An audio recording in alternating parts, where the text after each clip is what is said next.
pilares medulares del Estado constitucional es que exista un control fuerte, ¿no? Un control efectivo.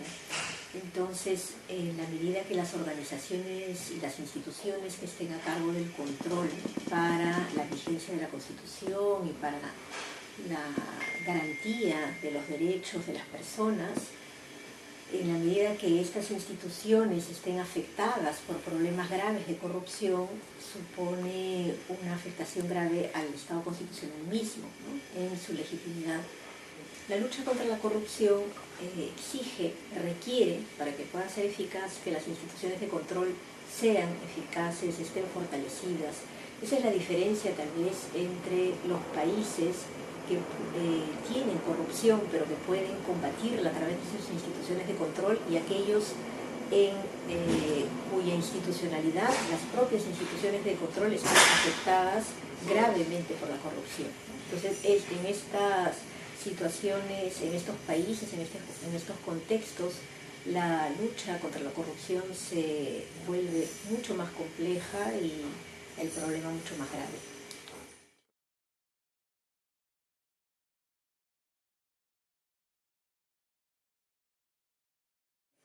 Debemos partir del presupuesto de que la corrupción es un problema complejo, es un problema extenso, que abarca diferentes dimensiones de la vida en sociedad, ¿no? de la vida de un país y de su sociedad.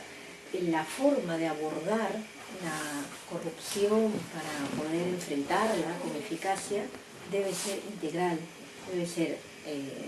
debe tener en cuenta sus múltiples manifestaciones, dimensiones, pero también sus múltiples causas.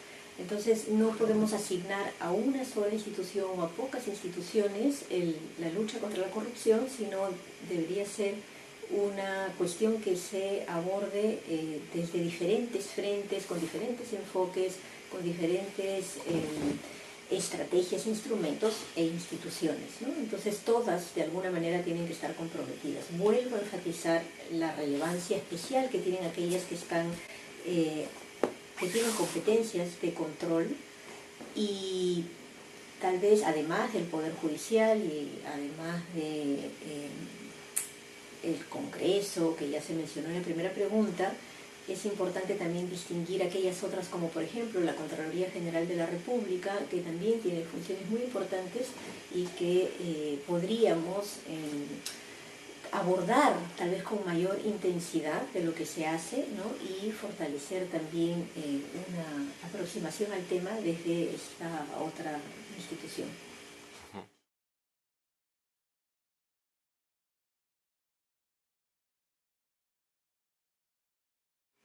Bueno, la lucha contra la corrupción en general tiene hitos, ¿no? En la historia que han marcado puntos de inflexión, momentos de reflexión para la sociedad, para las instituciones, que me parecen importantes y que pueden fortalecer la lucha contra la corrupción.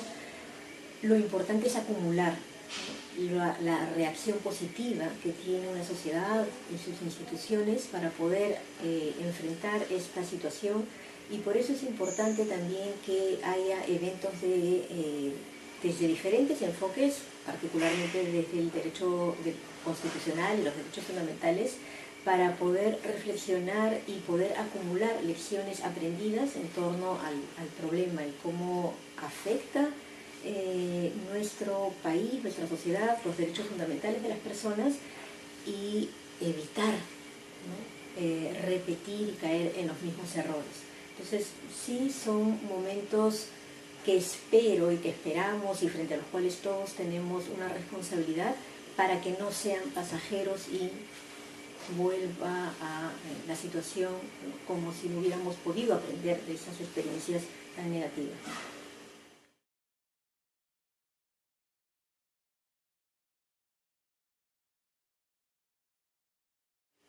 Yo creo que es una pregunta bien compleja y quiero poner el énfasis en el hecho de que la última encuesta de transparencia en el Perú, Proética, sobre la percepción de la corrupción arroja que la ciudadanía encuentra que la corrupción es el segundo problema más importante en el país, y si es identificado como un problema, entonces se rechaza, ¿no? Entonces no es que la corrupción sea una cuestión valiosa en la cultura de nuestra sociedad probablemente, pero creo que sí puede constituir una práctica que encontremos social y que hay que advertir que está afectando nuestra cultura. Y en esa medida quisiera vincularlo con cómo afecta entonces a los derechos fundamentales. El que sea parte de una práctica social tiene que ver entonces con que se afecten los servicios públicos que la gente en su día a día demanda del Estado, ¿no? Gestiona frente al Estado, y esto es muy grave, ¿no? Y entonces por eso nuevamente el evento en la mesa temática número 6, que está dedicada a Estado de Derecho y lucha contra la corrupción, busca vincular, ¿no?, cómo la corrupción puede afectar los derechos de las personas en su vida cotidiana, ¿no? Y por eso un factor muy importante de su relevancia para la aproximación del derecho constitucional a este problema.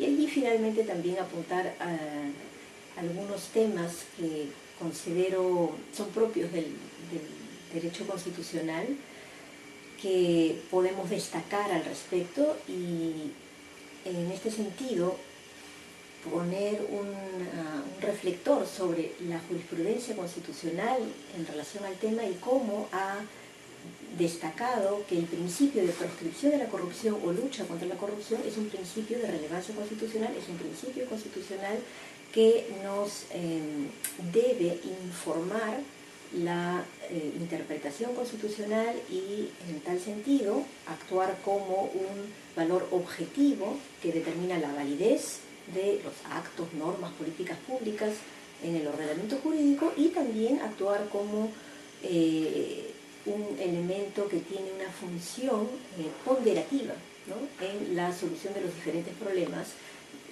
que tienen que ver con la lucha contra la corrupción. Quisiera invitarlos a poder participar en las jornadas, las cuartas jornadas interamericanas de derechos fundamentales, para poder trabajar con mayor profundidad estos y otros temas desde un aporte colaborativo de los diferentes enfoques y entradas que concurran en esta actividad.